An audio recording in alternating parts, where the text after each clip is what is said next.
दोस्तों, एक लड़की जो कि अपने परिवार के साथ में रहती है, पढ़ाई लिखाई करती है और पढ़ाई लिखाई करके नौकरी करना चाहती है, कुछ बड़ा करना चाहती है। ये सब करने की चाहत में उसकी उम्र धीरे धीरे करके 35 वर्ष हो जाती है, लेकिन उस 35 वर्ष की उम्र तक वो अपनी शादी नहीं करती। एक दिन उसके जो माता पिता हैं, उसके माता पिता उस लड़की से कहने लगते हैं कि अब तुम्हें अपनी शादी कर लेना चाहिए। और जब वह बात अपने माता पिता के मुंह से सुनती है तो वो लड़की कहने लगती है कि दरअसल वो अभी तैयारी करना चाहती है, अभी नौकरी करना चाहती है, इसलिए जब तक उसकी नौकरी नहीं लग जाती वो शादी नहीं करेगी। अब जो उस लड़की के माता पिता थे वो भी सोचते हैं कि चलिए ठीक है, अगर बेटी पढ़ाई कर रही है तो उसको पढ़ाई करने देते हैं, एक न एक दिन फिर वो अपनी शादी कर लेगी। लेकिन जैसे जैसे समय बीत रहा था, तभी एक दिन जो उस घर के लोग थे, यानी उस लड़की के माता पिता थे, उनके माता पिता को अपनी ही लड़की के बारे में कुछ हकीकत मालूम पड़ती है। और जैसे ही उनको वो हकीकत मालूम पड़ती है तो उसके जो पिता थे, उसके जो परिवार के लोग थे, उसके भाई थे, उन सारे लोगों का खून खौल उठता है। और उसके बाद में भाई और पिता मिल करके उस लड़की के साथ में कुछ इस तरीके की दरिंदगी करते हैं। उसके बाद में ये कहानी सोशल मीडिया पर बड़ी ही तेजी के साथ में वायरल होने लगती है। और जब लोगों को इस घटना के बारे में पता चलता है तो लोगों को सुन करके ये यकीन ही नहीं होता है कि आखिरकार कोई पिता, कोई भाई अपनी ही 35 साल की बेटी के साथ में इस तरीके की दरिंदगी कर सकते हैं। तो दोस्तों, इस ऐसी घटना में क्या हुआ था, इस सब कुछ जानने के लिए इस कहानी को लास्ट तक जरूर सुनिएगा। तो आदाब, नमस्कार, सत श्री अकाल, मैं सागर पटेल। दोस्तों, कहानी शुरू करें उससे पहले आप लोगों से छोटा सा निवेदन है कि अगर अभी तक आप लोगों ने मेरे इस चैनल को सब्सक्राइब नहीं किया है या फिर आप लोग मेरे इस चैनल पर पहली बार विजिट कर रहे हैं तो मेरे इस चैनल को सब्सक्राइब कर बेल आइकन को जरूर दबाएं, जिससे कि जो मेरी हर शाम एक वीडियो आती है वो सबसे पहले आप लोगों तक पहुंचती रहे। तो चलिए दोस्तों, सीधे कहानी शुरू करते हैं। दरअसल दोस्तों, आज की ये जो सच्ची घटना है, इस सच्ची घटना की शुरुआत होती है उत्तर प्रदेश के आगरा से। दरअसल दोस्तों, उत्तर प्रदेश के आगरा का एक थाना लगता है मलपुरा, और उसी मलपुरा थाना के अंतर्गत ही एक जगह लगती है विनायक गार्डन, और उसी विनायक गार्डन के अंतर्गत ही एक परिवार रहता है। परिवार के जो मुखिया हैं, जिनका नाम होता है रणवीर सिंह यादव। रणवीर सिंह यादव की जो उम्र है वो इस समय 65 वर्ष के आसपास होती है, और रणवीर सिंह यादव पुलिस विभाग के दरोगा के पद से रिटायर्ड होते हैं। अब वो अपने परिवार, अपनी पत्नी के साथ में रहते हैं, और रणवीर सिंह यादव का जो पैतृक गांव है वो पैतृक गांव फिरोजाबाद का एक जसराना गांव है, वहां पर होता है।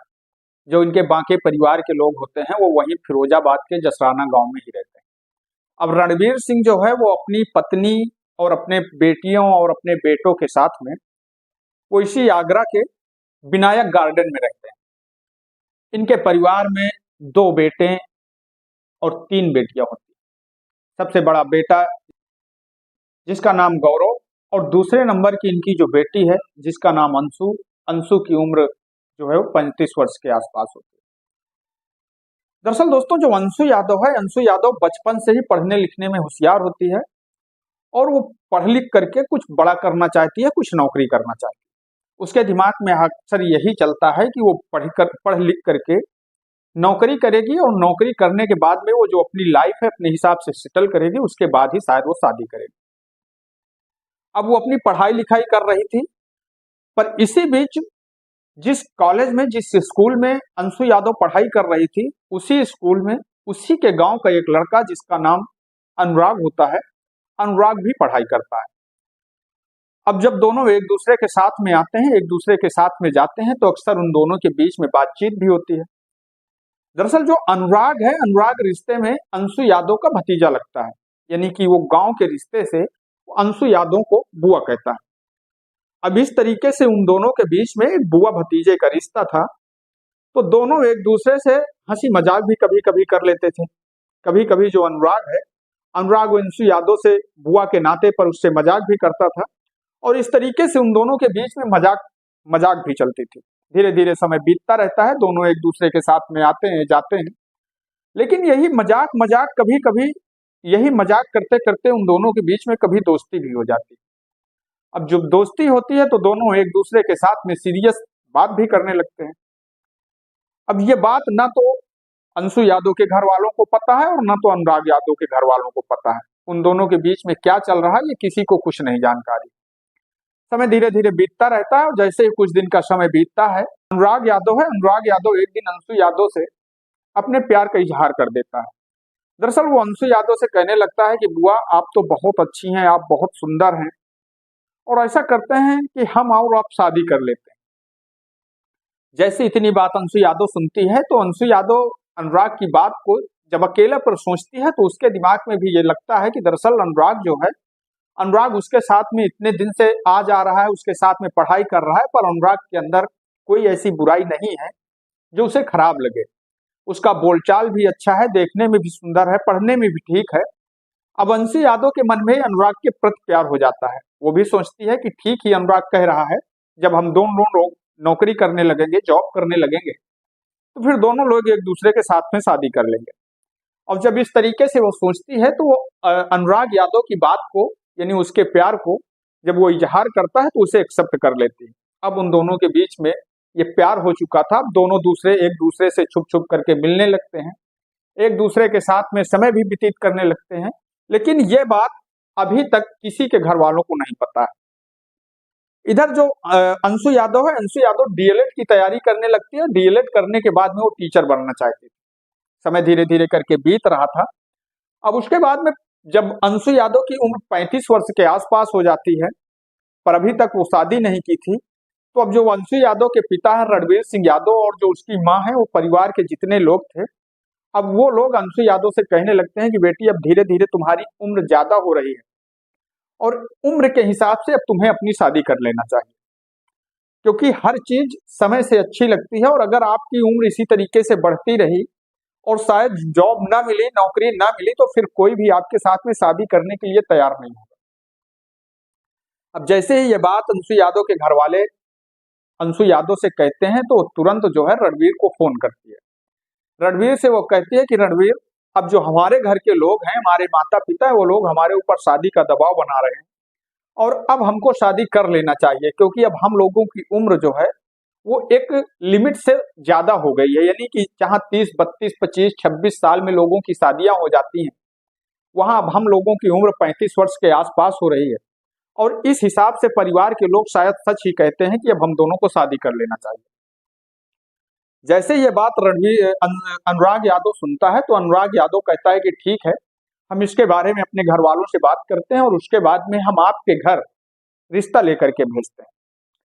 अनुराग यादव अपनी माँ के पास में जाता है और अपनी माँ से कहता है कि माँ, हमें अंशु से शादी करना है और आपको ये रिश्ता लेकर के अंशु के पिता के पास में जाना होगा। जैसे ही उसकी माँ इस बात को सुनती है तो वो चौंक जाती है, थोड़ा सा परेशान होती है और वो अपने बेटे अनुराग को समझाने लगती है। उससे कहती है कि देखो, हम लोग एक परिवार के लोग हैं, एक मोहल्ले के लोग हैं और इस नाते जो ये रिश्ता सही नहीं है। हमें नहीं लगता है कि उस लड़की के घर के जो लोग हैं, उसके माता पिता हैं, वो लोग इस रिश्ते को मानने के लिए तैयार होंगे। इसलिए अच्छा यही है कि आप इस रिश्ते को भूल जाइए और आप किसी दूसरी जगह शादी कर लीजिए और अंशु यादव से कह दो कि वो अपनी दूसरी जगह शादी कर ले जहां उसके परिवार के लोग करना चाहते हैं। पर जो अनुराग था, अनुराग अपनी माँ से जिद करने लगता है। वो कहता है कि माँ, हम दोनों अलग नहीं रह सकते हैं, क्योंकि हम दोनों एक दूसरे से मोहब्बत करते हैं, एक दूसरे से प्रेम करते हैं। हम दोनों ने एक दूसरे से वादा किया है, हम अगर शादी करेंगे तो अंशु यादव के साथ में ही करेंगे। अब वो माँ तो माँ होती है। अब माँ जैसे ही इतनी बात को अपनी बेटे की सुनती है तो वो कहती है कि ठीक है, अगर तुम्हारी जिद है तो मैं तुम्हारे लिए एक बार अंशु के घर वालों से जरूर मिलूं। अब जो अनुराग की माँ थी, अनुराग की माँ अपने घर से अंशु के घर पहुंच जाती है, यानी रणवीर यादव के घर पहुंच जाती है और रणवीर यादव के घर जा करके उनसे कहती है कि भाई साहब, मैं आपसे एक बात करने आई थी। वो बोलते हैं कि क्या बात है? तो बताती है कि दरअसल जो आपकी बेटी अंशु यादव है और हमारा बेटा अनुराग है, वो दोनों एक दूसरे से प्यार करते हैं। वो दोनों एक दूसरे से शादी करना चाहते हैं, इसलिए हम अपने बेटे का रिश्ता लेकर के आपके घर आए थे आपकी बेटी के लिए। हम ये चाहते हैं कि आप अपने बेटी की शादी हमारे बेटे अनुराग से कर दो। अब जैसे ही इतनी बात अंशु के माता पिता सुनते हैं, उसके परिवार के लोग सुनते हैं, तो उनका फूल खौन उठता है और वो कहने लगते हैं कि आपने हमें क्या समझ रखा है, आपकी ये हिम्मत कैसे हुई है कि आप हमारे घर में ये रिश्ता लेकर के आए। आप जिस तरीके से आई थी उसी तरीके से वापस चले जाओ, और कभी सपने में भी मत सोचना कि मैं अपनी बेटी की शादी तुम्हारे बेटे के साथ में कर दूं। अब जैसे ही इतनी बात जो अनुराग की माँ है, अनुराग की माँ सुनती है तो चुपचाप अपने घर लौट जाती है। अब यह बात अंशु यादव के पिता को मालूम पड़ जाती है कि उनकी जो बेटी है, उनकी बेटी अनुराग से प्यार करती है और वो अनुराग से शादी करना चाहती है। जैसे ये बात उनको मालूम पड़ती है तो उनका खून खौल उठता है और वो अपनी बेटी के पास में जाते हैं और अपनी बेटी से कहते हैं कि तुमने ये क्या किया है, तुम्हें पता नहीं है तुम अनुराग से शादी करना चाहती हो, तुम्हारी इतनी हिम्मत हो गई है कि तुम बिना मेरे इजाजत के तुम किसी से शादी कर लोगे। अगर तुमने ये किया तो फिर हमारे परिवार की इज्जत है, जो मान मर्यादा है, वो हमारा सब मिट्टी में मिल जाएगा। इसलिए हम अपनी इज्जत, अपनी मान मर्यादा ये मिट्टी में नहीं मिलने देंगे, इसके लिए हमें कुछ भी करना पड़े। अब इस तरीके से वो अंजू यादव के साथ में अभद्रता से व्यवहार करने लगते हैं, उसे डांटने लगते हैं, उसके साथ में मारपीट करने लगते हैं। इस तरीके से अंशु यादव के जो माता पिता हैं उसके साथ में उसको प्रताड़ित करते हैं। अंशु यादव पर एक ही जिद पकड़ती है, वो कहती है कि हमें शादी करना है तो हम केवल अनुराग के साथ ही शादी करेंगे, अन्यथा हम किसी दूसरी जगह शादी ही नहीं करेंगे। अब जो रणवीर सिंह थे, रणवीर सिंह जैसे ही अपनी बेटी की बात मुंह से ये बात को सुनते हैं तो उन्हें और ज्यादा गुस्सा आ जाता है। वो अपनी बेटी से कहते हैं कि देखो, हम तुम्हारी शादी किसी दूसरी जगह कर देंगे, तुम अनुराग को भूल जाओ। पर अंशु यादव जो थी, अंशु यादव अपनी जिद पे अड़ जाती है, वो अपने पिता की बात को मानने के लिए तैयार ही नहीं होती। अब जो उसके पिता थे वो उसके साथ में मारपीट करने लगते हैं और उसे कहते हैं कि अगर तुमने अनुराग के साथ में रिश्ता किया या शादी करने की कोशिश की, अगर इस तरीके का कोई कदम उठाया तो हम तुम्हें जान से मार देंगे। अब जैसे इतनी बात अंशु यादव सुनती है तो वो परेशान होती है। 24 अक्टूबर 2025 को वो एक 29 सेकंड का एक वीडियो रिकॉर्ड करती है और उस वीडियो में वो कहती है कि दरअसल मैं अनुराग यादव से प्यार करती हूँ और जो मेरे घर वाले हैं वो मेरे इस रिश्ते को मानने के लिए तैयार नहीं, वो लोग मुझे जान से मारने की धमकी देते हैं। यानी इस तरीके का वो कुछ वीडियो बनाती है और वीडियो बना करके वो अनुराग यादव के पास में भेज देती है। उसके बाद में वो अपने माँ के मोबाइल से अनुराग यादव को फोन करती है और फोन करके उससे बताती है कि अनुराग, दरअसल जो मेरे घर के लोग हैं, मेरे घर के लोग तुम्हारे साथ मेरी शादी करने के लिए तैयार नहीं, हमारे पास में बहुत ज्यादा समय नहीं है, अगर हो सके तो हमें बचा लो, नहीं तो फिर हमारे जो घर के लोग हैं वो घर के लोग हमें मार देंगे। जैसे इतनी बात अनुराग सुनता है तो अनुराग अंशु यादव से कहता है कि आप परेशान मत हो, इसके लिए हम जरूर कोई ना कोई रास्ता निकालेंगे। लेकिन अचानक से अनुराग जो है फिर से अपनी उसी यानी कि बुआ के पास में, अंशु यादव के पास में फोन करता है तो उसका मोबाइल स्विच ऑफ था। अब वो परेशान होने लगता है। कई दिनों तक वो अंशु यादव से बात करने की कोशिश करता है, लेकिन उसकी अंशु यादव से बात नहीं होती। तभी एक दिन वो पुलिस स्टेशन पहुंच जाता है और पुलिस स्टेशन जा करके वो कहता है कि दरअसल साहब, मैं एक लड़की जो कि अंशु यादव है, जो कि रणवीर सिंह की बेटी है, रणवीर यादव की बेटी है, उनकी बेटी से मैं प्यार करता हूं, पर उनकी जो बेटी है उसकी कई दिनों से मेरी बात नहीं हो रही। आप ये कहिए कि वो अपनी बेटी से, उनकी बेटी से आप बात करने की बात कहिए। अब जो पुलिस वाले जैसे ही इतनी बात उस लड़के की सुनते हैं तो थोड़ा सा हंसी मजाक करने लगते हैं, हंसने लगते हैं, कहते हैं कि देखो ये एक आ गया, एक ये मजनू आ गया, इस तरीके से उसका मजाक उड़ाने लगते हैं। पर वो कहता है कि साहब, आपको एक बार रणवीर यादव से बात करनी चाहिए और उनसे एक कहना चाहिए कि उनकी बेटी कहाँ। तब जो पुलिस वाले थे, पुलिस वाले कहते हैं कि ठीक है, उनका नंबर दे, उनसे मेरी बात करा, देखते हैं हम बात करके। अब जो अनुराग है, अनुराग पुलिस वालों को रणवीर यादव का नंबर देता है और पुलिस वाले रणवीर यादव के पास में फोन करते हैं। रणवीर यादव फोन उठाते हैं, उनसे पूछते हैं कि दरअसल आपकी जो बेटी है वो आपकी बेटी कहाँ। जैसे इतनी बात रणवीर यादव सुनते हैं तो कहते हैं कि बेटी हमारी जो है इस समय अपने मामा के यहाँ गई हुई, 4-5 दिन तक वो अपने मामा के यहाँ रहेगी और 4-5 दिन के बाद वापस आ जाएगी, और जैसे ही वो वापस आ जाती है हम आपकी बात करवा देंगे। अब पुलिस वाले सोचते हैं कि हो सकता है कि जो उनकी बेटी है वो सच में मामा के यहाँ गई हो। अनुराग यादव जो है वो था वहां से लौट करके अपने घर आ जाता है, लेकिन अनुराग यादव का दिल जो है वो नहीं मान रहा था कि उसकी जो प्रेमिका है अंशु यादव वो अपने मायके गई है। वो इस बात को लेकर के बेहद परेशान होता है। तभी एक दिन वो हाई कोर्ट पहुंच जाता है। हाई कोर्ट पहुंचता है, हाई कोर्ट में एक याचिका डालता है और वो कहता है कि दरअसल वो एक लड़की से प्यार करता है जिसका नाम अंशु यादव है, जो रणवीर सिंह की बेटी है, और उसका उससे संपर्क नहीं हो रहा है। उसके जो शायद परिवार के लोग हैं उसके साथ में कुछ उन लोगों ने गलत काम किया है, और वो 29 सेकंड का जो वीडियो था वो भी कोर्ट के सामने पेश करता है। जैसे उस वीडियो को जो जज साहब हैं, जज साहब देखते हैं तो तुरंत जो है पुलिस को आदेश देते हैं, कहते हैं कि जितनी जल्दी हो सके ये जो लड़की है इस लड़की को कोर्ट में पेश किया जाए। अब जैसे ही पुलिस के पास में ये सूचना आती है, कोर्ट का आदेश आता है, तो अब पुलिस भी तुरंत इस केस की खोजबीन चालू कर देती है, यानी उस लड़की की खोजबीन चालू कर देती है। अब उस लड़की के जो पिता थे उनसे मिलती है पुलिस और उनसे पूछती है कि आखिरकार आपकी लड़की कहाँ है, क्योंकि उसे कोर्ट के सामने पेश करना है। रणबीर यादव है, रणबीर यादव पुलिस से झूठ बोलते हैं, उसे इधर उधर की बातों में टहलाने लगते हैं। कभी कहते हैं कि वो मामा के घर पर है, कभी कहते हैं वो मौसी के घर पर है।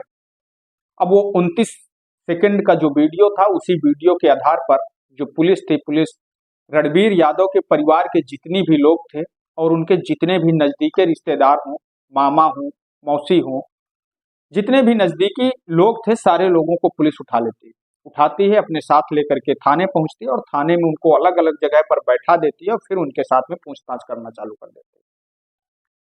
और जब पुलिस उन सभी लोगों से अलग अलग तरीके से अलग अलग जगह बैठा करके बातचीत करती है, टूटवे से जो रणबीर यादव का छोटा बेटा टूट जाता है और फिर वो पुलिस के सामने सारी सच्चाई बता देता है। दरअसल वो कहता है कि साहब, जो अंशु यादव हमारी बहन गांव के ही अनुराग यादव से शादी करना चाहती थी, उससे प्यार करती थी और उसकी ये जिद थी कि वो शादी करेगी तो अनुराग के साथ में ही करेगी। लेकिन जो परिवार के लोग थे हमारे, वो लोग इस रिश्ते को मानने के लिए तैयार नहीं थे। और फिर अंशु जब जिद कर रही थी तभी जो हमारे पिता हैं, हमारी माता हैं और हमारे बड़े भाई, इन लोगों ने मिल करके अंशु यादव की हत्या कर दी।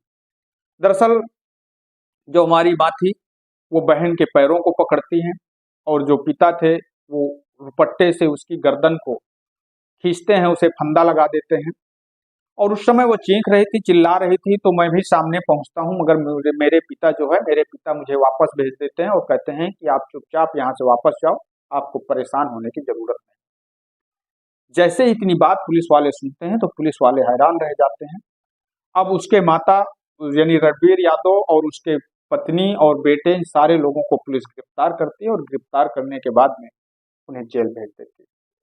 दोस्तों, इस घटनाक्रम को सुनाने का उद्देश्य किसी को ठेस पहुंचाना नहीं है, किसी को दुख पहुंचाना नहीं है, किसी की भावनाओं को आहत करना नहीं है, बल्कि आप लोगों को सजग करना है, सतर्क करना है। किस तरीके से एक परिवार पूरी तरह से बर्बाद हो जाता है, यानी कि एक बेटी की हत्या हो जाती है और बाकी परिवार के जो सदस्य बचते हैं वो सारे लोग जेल चले जाते हैं। तो दोस्तों, कमेंट करके आप लोग अपनी राय जरूर दीजिएगा कि रणबीर यादव ने जो किया वो सही था या गलत था। हमें आपके कमेंट का इंतजार रहेगा और साथ में ये भी बताइएगा कि आप लोग ये कहानी, ये सच्ची घटना कहाँ से सुनते हैं, जिससे कि जो हमारी आने वाली अगली वीडियो होगी उस वीडियो में हम आप लोगों का नाम जरूर लेंगे। तो चलिए दोस्तों, चलते हैं कमेंट की ओर, लेते हैं उन प्यारे भाइयों के नाम जिन्होंने हमारी पिछली वीडियो में कमेंट किया था। दोस्तों, सरिता पटेल जो कि फतेहपुर से हैं और ये कहते हैं कि वेरी गुड, यानी कि आपकी जो कहानियां हैं, आपकी कहानियां बहुत ही अच्छी होती हैं। और दोस्तों, दूसरा कमेंट है योगीनाथ गुप्ता जो कि दिल्ली से हैं और ये भी हमारी कहानी को लगातार सुनते हैं। उसके बाद में शाहरुख खान, प्रताप यादव जो कि प्रयागराज से हैं और ये भी हमारी कहानी को लगातार सुनते हैं। और डॉक्टर AK अग्नोत्री, ये भी प्रयागराज से हैं और ये भी हमारी कहानी को लगातार सुनते हैं। गुलाब शाहीन बाग, ये भी हमारी कहानी को सुनते हैं हेमंत नाम से। ये भाई ये कहते हैं कि हमने आज तक सेक्स संबंधित बहुत सारी क्राइम कहानियां सुनी हैं, लेकिन आपकी जो कहानियां हैं वो सच में अलग होती हैं। तो दोस्तों, इन सभी लोगों का हम तहे दिल से शुक्रिया अदा करते हैं और आप लोगों से यही गुजारिश करते हैं कि ये अपना प्यार इसी प्रकार से बनाए रखना। तो दोस्तों आज की इस कहानी में बस इतना ही। कल फिर मिलेंगे किसी एक नई कहानी के साथ में, किसी एक नई घटना के साथ में। तब तक के लिए नमस्कार। जय हिंद, जय भारत।